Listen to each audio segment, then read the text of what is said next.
जब हम छत्तीसगढ़ के दंतेवाड़ा बस्तर का नाम लेते हैं तो हमारे जेहन में या आपके जेहन में सबसे पहले एक ही तस्वीर उभर कर आती है कि बस्तर या दंतेवाड़ा या बस्तर संभाग में जो भी दूसरे ज़िले आते हैं, सुकमा वगैरह, हर जगह एक नक्सलियों का डेरा है।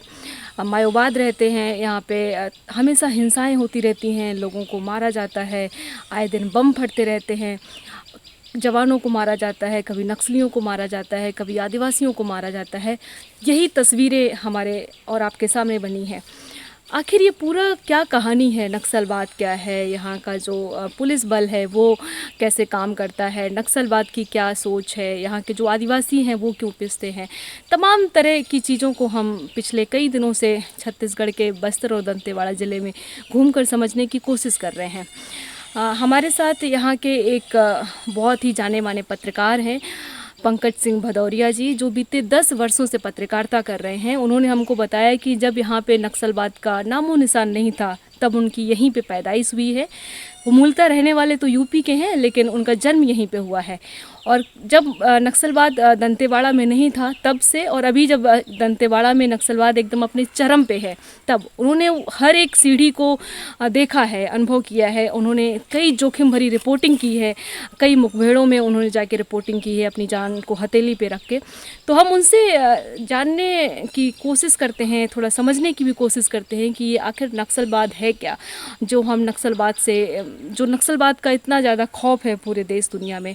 तो सबसे पहले पंकज जी, आपका बहुत बहुत स्वागत है हमारे चैनल से इट्स अ रूरल इंडिया में। आपका बहुत शुक्रिया सबसे पहले कि आप हमें बीते कई दिनों से पूरा दंतेवाड़ा मोटरसाइकिल से घुमा रहे हैं। आपने बहुत सारी चीज़ें हमें दिखाई हैं जो हम शायद आपके सहयोग के बिना नहीं देख सकते थे। थोड़ा बताइए आप हमें यहाँ के बारे में कि ये नक्सलवाद क्या है, जब हम नक्सलवाद की बात करते हैं। देखिए, तीन एक दिन हो गया है आप इन इलाकों में घूम रहे हैं, रूरल इलाकों में। यहाँ का कल्चर आपने देखा, यहाँ की संस्कृति आपने देखी।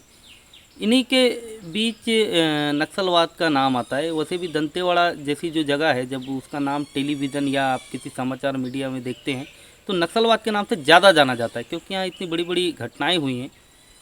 कई कैजुअल्टियाँ जवानों की हुई है, लंबे समय से होती रही है। कई जगह माइंस के विस्फोट होते हैं जिनके धमाकों की वजह से दंतेवाड़ा को लोग जानते पहचानते हैं। मगर मैं आपको बता दूं कि नक्सलवाद का जो जन्म है 80 के दशक में यहाँ पर हुआ, हल्के फुल्के से। उस समय सरकार इसको उतना हार्डली नहीं मानती थी नक्सलवाद को, क्योंकि उस तरीके से यहाँ पर नक्सली घटनाएं नहीं होती थी। धीरे धीरे उन्होंने सारे इलाकों में अपनी एक पैठ बनाई। पैठ इसलिए बनाई क्योंकि ये जो रूरल इलाका है, यहाँ के ग्रामीणों के साथ जहाँ पर सरकार नहीं पहुँचती थी वहाँ पर नक्सल निज़म पहुँचता था, और जो उनकी लेनिन और माओवाद की जो भी परिभाषा है, उससे वो गांव वालों के बीच में उनके अधिकारों की बात करते थे।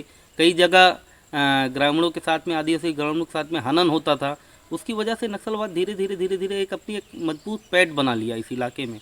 और एक 2005 के समय एक सालवा जुड़ूम नाम का जो एक आंदोलन उठा था, उस पर ये इतने चरम पर आया कि नक्सलवाद का जो विध्वंसक चेहरा है उसको देश ने देखा। यहाँ पर कई ऐसी बड़ी बड़ी कैजुअल्टी हो गई कि एक साथ 76 जवान शहीद हो गए ताड़ला मिटला में, या फिर रानी बोदली में 55 जवानों को मार दिया गया। फिर कहीं पर कोई विस्फोट हो जाता है, उसमें 12-15 जवान शहीद हो जाते। तब लोगों को लगा नहीं, ये नक्सलवाद तो आतंकवादियों से भी एक बड़ा मतलब टेररिज्म है, और इतना मतलब खतरनाक रूप लेता जा रहा है। धीरे धीरे अभी सरकारें अंदरूनी इलाकों में पहुंचने की कोशिश कर रही हैं, जिससे नक्सलवाद बैकफुट पे जा रहा है। कई जगह गया भी है बैकफुट में, क्योंकि इस समय भी हम जिस जगह पर बैठे हैं ये डेंसिटी घने जंगलों का इलाका है, और ये माओवाद से घिरा हुआ इलाका है। मगर किसी को माओवादी व्यक्तिगत रिपोर्टिंग करने से या अंदरूनी इलाकों में घुसने से, एंट्रेंस करने से एकदम रोक टोक भी नहीं लगाते। ऐसा भी नहीं है कि आप अंदर जा रहे हैं तो एकदम से आपको कहीं भी रोक लिया जाएगा। तो इन इलाकों में अभी फ़िलहाल में दंतेवाड़ा ज़िले में नक्सलियों के जो संगठन में टूट आई है, जो लोगों ने समर्पण सरेंडर किया है, पुलिस उन्हें अपने में भर्ती कर ली है, और जिसकी वजह से नक्सलियों में बहुत ज़्यादा उनको नुकसान उठाना पड़ रहा है इस चीज़ का। क्योंकि जो पहले नक्सली संगठन में थे अब वो पुलिस के साथ हैं, तो नक्सलियों की जो इंटेलिजेंसी है उस पर एक बड़ी चोट लगी है, जिसकी वजह से नक्सलवाद इस इलाके से कमज़ोर होता जा रहा है। जी। तो जो ये आए दिन मुठभेड़ होती रहती है, जो आए दिन लोगों को मारा जाता है, कभी सीआरपीएफ के जवान मारे जाते हैं, कभी पुलिस के जवान मारे जाते हैं, कभी आदिवासी मारे जाते हैं, ये हिंसा का कारण क्या लगता है आपको? देखिए, जब तक दो गुटों की ये लड़ाई है ना, एक प्रकार से एक समझ लीजिए कि जो नक्सलवाद है वो सरकार की मूलभूत नीतियों का सीधी तरीके से विरोध करता है। वो लोकतंत्र पर विश्वास नहीं करता, उसकी लाल फीताशाही में आस्था है। उसका उसका मानना है कि बंदूक की गोली से ही क्रांति निकलती है और इसी से ही समाधान हो सकता है। तो जब तक ये विचारधाराओं की जो लड़ाई है सरकार और माओवाद के बीच में, जब तक इनके बीच में कोई टेबल टाक नहीं होगा दोनों के बीच में, तब तक इसका कोई समाधान मुझे नज़र नहीं आता। और जब हिंसा कहीं पर होती है तो हिंसा से गांधीवाद नहीं निकलता है, हिंसा से हत्या ही होती है।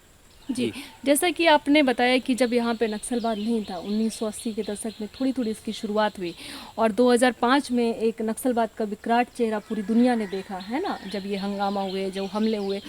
तो आप इसकी क्या वजह मानते हैं कि आपने ऐसे समय पे जन्म लिया था दंतेवाड़ा में जब नक्सलवाद का नामो-निशान नहीं था? और अभी आप ऐसे समय पे हैं, ऐसी उम्र के पड़ाव पे हैं, जब दंतेवाड़ा में नक्सलवाद अपने चरम पे है। ये बढ़ने के पीछे की वजह क्या लगती है? देखिए, कोई भी अगर जो जो यहाँ का जो इलाका है, आपने 3 दिनों से देखा कि ट्राइबल इलाका है, बहुत कम संसाधनों में और बहुत कम सामानों में ये अपना गुजर बसर कर लेते हैं। इनकी बहुत ज़्यादा आवश्यकताएं नहीं है, है ना। शिक्षा का जो मतलब वो है प्रसार है, वो इन इलाकों में बिल्कुल नहीं। आप यहाँ पर पूछेंगे कि आप दंतेवाड़ा ज़िले में इस समय मौजूद है, आप अगर यहाँ पर कलेक्टर का नाम पूछेंगे तो आपको कोई नहीं बता पाएगा। यहाँ पर पटवारी का नाम कोई नहीं जानता। यहाँ पर सरकारी महकमा और सरकारी तंत्र क्या होता है इसे लोग नहीं समझते हैं। ठीक है, तो कारण क्या लगता है? कारण यह है क्योंकि इन इलाकों में शिक्षित नहीं है। ठीक है, आंकड़ों की शिक्षा और ग्राउंड जीरो की हकीकत, दोनों में ज़मीन आसमान का फ़र्क है। आंकड़ों में अगर आप किसी जगह को शिक्षित बता रहे हैं तो इसका ये मतलब नहीं होता कि ग्राउंड में भी वो शिक्षा पहुंची है। वो शिक्षा पहुंचने के लिए आपको ग्राउंड स्तर पे उस चीज़ को पहुंचाना पड़ेगा ना, तभी आपको उसका कोई आउटपुट मिलेगा। तो महत्वपूर्ण यही है कि शिक्षित नहीं होने की वजह से नक्सलवाद का बढ़ाव हुआ है इन इलाकों में। और सरकार की जब नीतियां कहीं पर नहीं पहुंचेंगी, जो लोग यहाँ पर रहते हैं, स्वाभाविक सी बात है कि ग्रामीण का झुकाव उसी साइड पर होगा। और जो यहाँ पर अंदरूनी इलाकों में सर्चिंग होती है, गश्त होती है, उसमें कई बार ऐसी चीज़ें निकल के आती है कि जिसमें आदिवासियों के साथ में प्रताड़ना जैसे मामले भी आते हैं। कई बार कई निर्दोष आदिवासी भी इस नक्सलवाद और पुलिस के बीच, दोनों के बीच में पिसते हैं ना। ऐसा नहीं कि नक्सली कोई दूध के धुले लोग हैं या फिर वो बहुत ज़्यादा सैद्धांतिक लोग हैं, वो कुछ गलत नहीं कर रहे हैं। उनकी भी कई बार में निर्दोषों को पुलिस का मुखबिर बता के मार देते हैं। पुलिस आती है, कई बार ग्रामीणों को नक्सली बता के पकड़ लेती है, उन पर कई तरीके के आरोप लगा देते हैं, उन्हें जेल में ठूस दिया जाता है, बाद में सबूत नहीं मिलते हैं, 3-4 साल बाद में रिहा हो जाते हैं। मगर जो वक्त उसका बीतता है जेल में, उसे लौटा करके कौन देगा? तो इस तरीके से मतलब दोनों के बीच में ये लोग पिस रहे हैं। जी, जैसे कि हमने आपसे आने से पहले हम बात कर रहे थे, आप बता रहे थे कि जो नक्सलों का जो सूचना तंत्र है, जो खुफिया एजेंसी है, वो बहुत सक्रिय रूप से काम करती है। अगर अभी अपन इस गांव में बैठे हैं तो ये बात आपके नक्सल में रह रहे जो नक्सली हैं उनको पता है कि हम अपन इस गांव में आए हैं। तो इन नक्सलों की पहचान कैसे करते हैं? मैंने बहुत सारे, आप बता रहे थे कि लगभग हर घर में नक्सली हो सकता है कि नहीं, पर उसकी कोई पहचान नहीं है विशेष, उसको लेके क्या कहना है? निश्चित तौर पर देखिए क्या है, जो नक्सलियों का जो कैडर अंदर पे काम करता है, आंध्र की ओर से जो बड़े लीडर्स आते हैं, वो इस तरीके से गाँव में नहीं रहते हैं। उनके कई ठिकाने हैं, वो अपने स्वयं के ठिकाने बना रखे हैं जहाँ तक पुलिस नहीं पहुँच पाती। उन ठिकानों पर अपनी कैंपिंग करते हैं, इलाकों में घूमते हैं। गांव के लोगों के बीच में वो कई तरीके के संगठन बना देते हैं, महिलाओं में संगठन बना देते हैं, बच्चों का वो बाल संगम तैयार कर देते हैं, युवाओं का संगठन बना देते हैं, उसमें किसान संगठन वो तैयार कर देते हैं। तो जो उनका जो नेटवर्क है, इन्हीं संगठनों के माध्यम से वो तेज़ हो जाता है और उन तक हर खबर पहुंच जाती है। ये बात बिल्कुल सही है कि हम जहाँ पर बैठे हैं ये माओइस्ट इलाका है और ये उन तक एक खबर भी होगी कि यहाँ पर एक महिला पत्रकार, एक पुरुष पत्रकार घुसे हुए हैं। जैसे हम आ रहे थे, पहुंच रहे आपकी मोटरसाइकिल की आवाज़ सुन के कोई किसी की दौड़ने की आवाज़ आई। निश्चित तौर पर यहाँ दरअसल ऐसा होता है कि वो माओवादी था, ये कहना कोई मतलब समान सी बात नहीं है। वो ग्रामीण भी था, क्योंकि इन इलाकों में अक्सर डीआरजी के जवान फोर्स पहुँच जाती है और किसी भागते हुए को पकड़ लेगी, उसको संगम सदस्य बता देगी। क्योंकि मैंने कहा ना कि नक्सलियों की कोई आइडेंटिफाई नहीं। अगर आप ये जान जाएंगे, ये बात लोगों को पता चल जाएगी कि 5 आदमी यहाँ पर नक्सली हैं, तो उन पर ही आरोप लगेंगे ना, 50 पे नहीं लगेंगे। जब आइडेंटिफाई नहीं है तो किसी की भी पकड़ के बनाया जा सकता है, आरोप लगाया जा सकता है। तो इस तरीके का ये मतलब दंतेवाड़ा में, इस तरीके का दंतेवाड़ा में नहीं, मैं बताना चाहूँगी बस्तर पूरे संभाग में ही ऐसी स्थिति है। ठीक है, इसलिए इसका जो समाधान है तभी निकलेगा जब ये विचारधाराओं का ना बदलाव होगा। नक्सली जो बोलते हैं समर्पण कर दे रहे हैं, तो क्या किसी के एक दिन में बंदूक रखने से उसकी विचारधारा नहीं बदलती? उसकी विचारधारा बदलने के लिए उसके विचारों में बदलाव जरूरी है। ठीक है, उसने बंदूक टांगी है, विचारों में बदलाव के लिए उसे एक लंबा वक्त आम जनजीवन के बीच में गुजारना होगा। पंकज जी, हम आपसे एक चीज़ और समझना चाहते हैं कि जैसे हम लखनऊ से आए हैं या दिल्ली में जो बैठे पत्रकार हैं, जो लखनऊ में बैठे पत्रकार हैं, मतलब छत्तीसगढ़ के से अलग जो दूसरे शहरों या दूसरे राज्यों के पत्रकार हैं, जब भी वो बस्तर आते हैं या दंतेवाड़ा आते हैं तो उनके मन में हमेशा से एक सवाल रहता है कि जब हम नक्सलवाद क्षेत्र की बात करते हैं तो खौफ होगा, जोखिम भरी रिपोर्टिंग होगी, जोखिम भरी यात्रा होगी, चुनौतियाँ होंगी, अकेले कहीं आ जा नहीं सकते हैं। थोड़ा यहाँ के माहौल के बारे में बताइए। देखिए, जो बस्तर की भौगोलिक परिस्थिति से थोड़ा जटिल है, पहाड़ियों का इलाका है, और देखिए रिपोर्टिंग तो एक डिफ़िकल्ट टास्क होता है ना। उस पर अगर हम किसी माओग्रस्त इलाके में जा रहे हैं तो ये मान लीजिए कि वहाँ पर आपको रिस्क हो सकता है, मगर हर उसको इस बात से बोलना कि बहुत जोखिम है, जान हथेली पर लेकर पहुँच रहे हैं, इसको मैं सही नहीं मानता। क्योंकि देखिए, आपने अगर रिपोर्टिंग को चुना है तो आपको ऐसे इलाकों में जाना पड़ेगा रिपोर्ट करना। हाँ, खतरा इसलिए है क्योंकि माओवादी बहुत जगह प्रेशर बम का इस्तेमाल करते हैं। प्रेशर बम ज़मीन के अंदर दबी होती है, वो ये नहीं जानती कि ये जवान का पैर है या रिपोर्टर का पैर है। उस पर जिसका पैर आएगा उसे नुकसान उठाना पड़ेगा। कई बार ग्रामीणों की जान जा चुकी है। तो ये बम जगह जगह लगे हुए हैं क्या? नहीं, ऐसा नहीं है, जगह जगह नहीं लगा हुआ है। जिन इलाकों पर उनको ऐसा लगता है कि इन इलाकों पर फोर्स आ सकती है, क्योंकि माओवादियों के मतलब पहले निशाने पर फोर्स रहती है, फोर्स को ही नुकसान पहुंचाने के लिए वो लगाते हैं।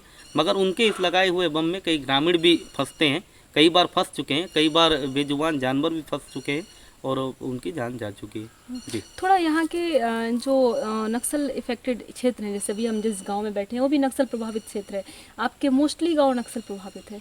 थोड़ा यहाँ के जीवन और कल्चर के बारे में बताइए कि जंगल है, सड़क नहीं है, लाइट नहीं है, तमाम तरह की सुविधाएं नहीं। जैसे अभी हम इस गांव में गए तो कई लोगों ने कहा कि अभी उन्होंने बस नहीं देखी, अभी उन्होंने ट्रेन नहीं देखी, अभी वो दंतेवाड़ा से बाहर ही नहीं निकले, मतलब इस गाँव से बाहर नहीं निकले, पूरा जीवन निकल गया उनका। यहाँ पे कैसा जीवन है, क्या चुनौतियाँ हैं, क्या मुश्किलें हैं? देखिए, आदिवासियों की ना एक खुद की उनकी परंपरा है, खुद का उनका रीति रिवाज है, खुद के उनके बनाए हुए नियम हैं, उन्हीं नियमों पर वो चलते हैं।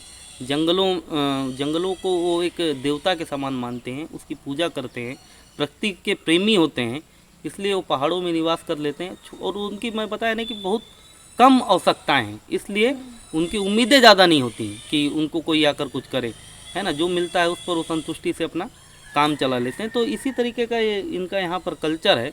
यहाँ पर कम संसाधनों में भी काम कर लेते हैं। हाँ, ठीक है, आप जो बोल रहे हैं कि माओवाद के आने के बाद से इन इलाकों में सड़कें कट गईं, लोगों का आना जाना बंद हुआ, यहाँ तक कि उनको जो स्वास्थ्य की सुविधाएं हैं, शिक्षा है, ऐसे इलाकों में नहीं पहुँच पा रहे थे, जिसकी वजह से भी मतलब यहाँ पर एक बैकफुट बनाया है।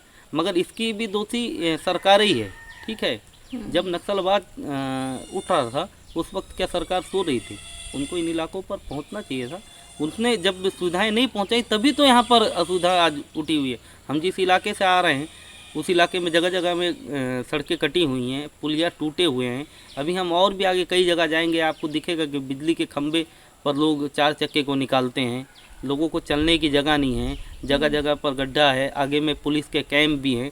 तो यहाँ पर आपको पुलिस के कैंप जरूर लगाए गए हैं, जिसकी वजह से आवागमन अब थोड़ा बहाल हुआ है और इलाके की स्थिति बदल रही है। और मुझे ऐसा लगता है कि अगर निश्चित तौर पर अगर इसी तरीके से मतलब सड़कें बन गई या फिर आवागमन होते रहेगा तो ये नक्सलवाद जरूर पीछे की तरफ में जाएगा। मगर इसके लिए सरकार को भी बहुत चिंतन मनन के साथ सोचना पड़ेगा कि इन इलाकों में किस तरीके से डेवलपमेंट पहुंचाए। यहाँ पर विकास पहुंचेगा, यहाँ पर सड़कें पहुंचेंगी, भवन पहुंचेगा, तो ऑटोमेटिक लोग यहाँ पर जुड़ेंगे और एक सही दिशा में जाएंगे। क्योंकि हर इलाके में लोग सड़कों को चाहते हैं। कोई ये नहीं चाहता कि मैं घर से निकलूं तो असुविधा में मुझे जाना पड़े। हर कोई चाहता है कि उसे सड़क मिल जाए अच्छी थी, उसे गाड़ियां मिल जाएं। जी। पंकज जी, एक सवाल आपसे और था कि ये जो आप मुझे कई ऐसे परिवारों से मिलाया आपने जो नक्सलवाद, जिनके परिवार का कोई ना कोई सदस्य नक्सलवाद में है ना, या किसी की डेथ हो गई है नक्सलवाद में, या कोई सरेंडरी नक्सल है, तो ये नक्सलवाद कैसे बनते हैं, नक्सलवाद कैसे जाते हैं? देखिए, ये सवाल का जवाब बहुत जटिल है। इसलिए जटिल है क्योंकि परिस्थितियाँ बहुत सारी उसके लिए तय होती हैं ना। कोई नक्सलवाद में नक्सली जानबूझ के बनने नहीं जाता, कोई बंदूक नहीं उठाना चाहता, हिंसा का रास्ता कोई नहीं अपनाता। मगर परिस्थितियाँ कुछ ऐसी निर्मित हो जाती हैं जिन परिस्थितियों की वजह से वो इनके संगठन में जुड़ जाते हैं। या ये मान लीजिए कि मैंने कहा ना कि जहाँ सरकार नहीं पहुँचेगी वहाँ पर किसी की तो सरकार चलेगी, वहाँ पर किसी की तो हुकूमत चलेगी। हाँ, उत्तर प्रदेश में भी अगर आप चंबल के इलाके में जाएंगे, अगर वहाँ डकैत होंगे तो उनने कोई ना कोई तो कारण रहा होगा ना उनके बनने का। बिल्कुल। हाँ, या ये मान लीजिए कि यहाँ पर मैंने कहा कि कई ऐसी जगह हैं जहाँ पर पुलिस की प्रताड़ना झेलनी पड़ती है। आप मान लीजिए कि अगर कोई एक निर्दोष कहीं पर मारा जाता है, पुलिस की अगर गोली से भी हिट होता है, तो उसके घर वाले क्या पुलिस के लिए सिंपैथी रखेंगे? नहीं देखिए, रखेंगे। हम ये वीडियो दिखा दें पंकज जी से बात करते करते, यहाँ तो के लोग इस कैसे। तरीके का यहाँ पर सारा जो परिवेश है ये ऐसा ही है। हम्म।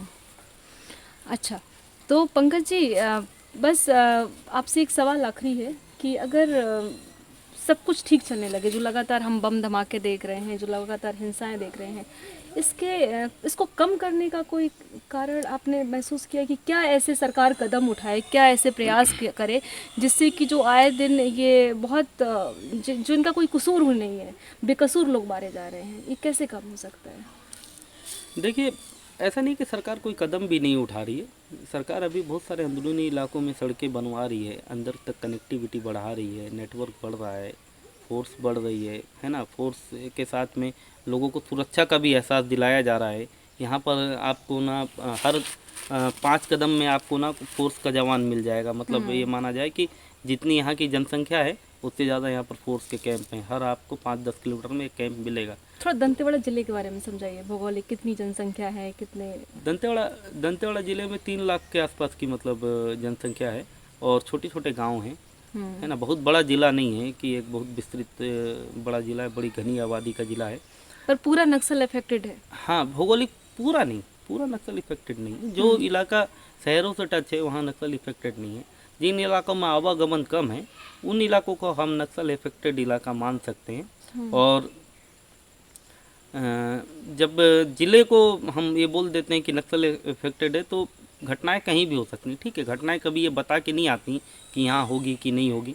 तो दंतेवाड़ा के प्रॉपर दंतेवाड़ा के अंदर भी घटना हुई है, अच्छी जगहों में भी घटना हुई है, और कई ऐसे गांव हैं अंदरूनी इलाकों में जहाँ आज तक भी घटनाएं नहीं हुई। तो घटनाओं के आकलन से हम ये नहीं जोड़ सकते कि पूरा ज़िला नक्सलवाद से जुड़ा या नहीं जुड़ा है। और लेकिन दंतेवाड़ा में हाँ, ये बात मैं बोलूँगा कि दंतेवाड़ा में नक्सलवाद बहुत पीछे गया है। सरकार की कई ऐसी स्कीम है, चाहे वो लोन वराटू हो या समर्पण नीति हो। संगठन नक्सलियों का टूटा है, वो भी उनका भी खेमा कमज़ोर पड़ा है। और इसी तरीके से अगर चलेगा तो निश्चित तौर पे माओवाद पीछे जाएगा और जो सरकार की मूलभूत सुविधाएं हैं वो गांव तक पहुंचेंगी अगर उनमें करप्शन ना हो। जी, तो पंकज जी आपका बहुत शुक्रिया हमारे साथ जुड़ने के लिए। और पूरा दंतेवाड़ा, पूरा बस्तर या पूरा जो नक्सलवाद का कहानी है उसको आपने समझाया अपने आसान शब्दों में, क्योंकि आपके ये देखे हुए अनुभव है, आपने इनको खुद महसूस किया, आप इसी क्षेत्र के रहने वाले हैं। तो साथियों, जब हम जोखिम भरे क्षेत्रों में जाते हैं, जब हम इस तरह की रिपोर्टिंग करते हैं, क्योंकि हम लखनऊ से आए हैं, अभी हम पिछले बार मध्य प्रदेश में गए थे, हमने वहाँ के भी कई अंदरूनी इलाकों में जाके रिपोर्टिंग की है। अभी हम छत्तीसगढ़ के बस्तर में कुछ दिन रहे, अभी दंतेवाड़ा में हैं, तो यहाँ भी हम कुछ अंदरूनी इलाकों में पहुँच पा रहे हैं। तो जब हम इन इलाकों में पहुँच पाते हैं तो जो हमारे सहयोगी होते हैं उनका अहम योगदान होता है, क्योंकि कोई भी रिपोर्टर, चाहे वो रिपोर्टर दिल्ली से आया हो, चाहे वो रिपोर्टर लखनऊ से आया हो, बिना यहाँ के स्थानीय साथियों की मदद से इन क्षेत्रों में घुसना, इन लोगों से बात करना बहुत मुश्किल होता है। तो पंकज जी आपका बहुत शुक्रिया कि आपने अपना बहुत कीमती वक्त हमें 3 दिन दिया, और अभी आप लगातार हमें घुमा ही रहे हैं, और आपने कई ऐसी चीज़ें दिखाई जो शायद अगर आप नहीं होते तो हम इतने अंदर क्षेत्रों में नहीं आ पाते, यहाँ के कल्चर को नहीं समझ पाते, क्योंकि आपको यहाँ की भाषा भी आती है तो बात करना हमारे लिए थोड़ा आसान है। तो ऐसे साथियों को हम कभी भूल नहीं सकते, कभी नकार नहीं सकते, क्योंकि इनकी बदौलत ही हम सुदूर क्षेत्रों में, जोखिम भरे क्षेत्रों में, नक्सल प्रभावित क्षेत्रों में यात्रा कर पाते हैं। बहुत सारी खबरें आप हमारे channel sets of rural India पे देख पाएंगे, जब दंतेवाड़ा की, बस्तर की, नक्सल प्रभावित क्षेत्रों की। तो शुक्रिया आप सभी का हमारे साथ जुड़ने के लिए, इस वीडियो को देखने के लिए। अगर आपको वीडियो पसंद आए तो आप शेयर करिएगा,